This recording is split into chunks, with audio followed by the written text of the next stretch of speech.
নমস্কার, আমি বাপন। আপনারা দেখছেন বাপন ব্লগ চ্যানেল। আর আজকে যে আপনাদের মন্দিরটি দেখাবো এটা হচ্ছে বেহালার খুবই জাগ্রত 400 বছর পুরনো মন্দির।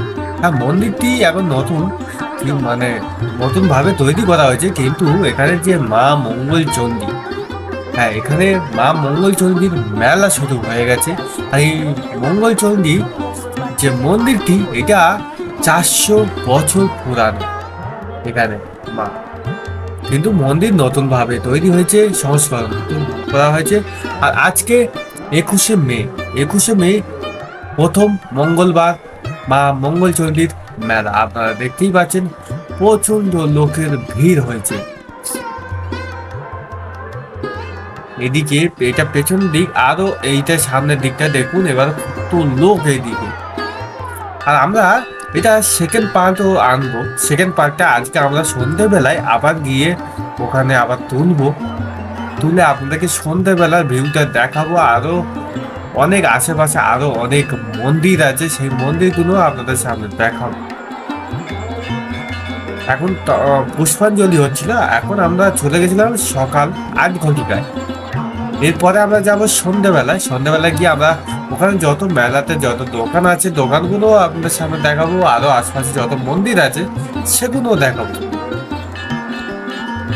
এবার যদি বলেন আর কটা মঙ্গলবার হবে, এখন আজকে তো 21শে মে, এরপরে হবে 28শে মে, তারপরে হবে জুন মাসের 4 তারিখ আর জুন মাসের 11 তারিখ।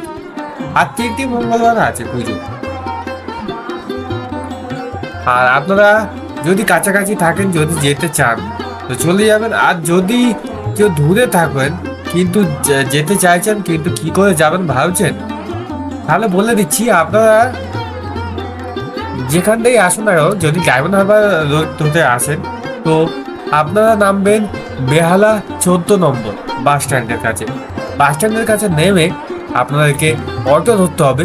চণ্ডীতলা অটো পাওয়া যায় ওখান থেকে অটো ধরে আপনাদেরকে ওই অটো স্ট্যান্ড থেকে নেমে 3 থেকে 4 মিনিট আপনাদেরকে পায়ে হেঁটে একটু যেতে হবে মন্দির পর্যন্ত। ওখানে গেলেই পাবেন। এমনি পুজো তো আপনি সবসময় দিতে পারবেন, কিন্তু এই যে মেলা হয় আর 3টি মঙ্গলবার আছে। একটা মঙ্গলবার আজকে, আর এর পরে হচ্ছে 28শে মে, জুন মাসের 4 তারিখ আর জুন মাসের 11 তারিখ।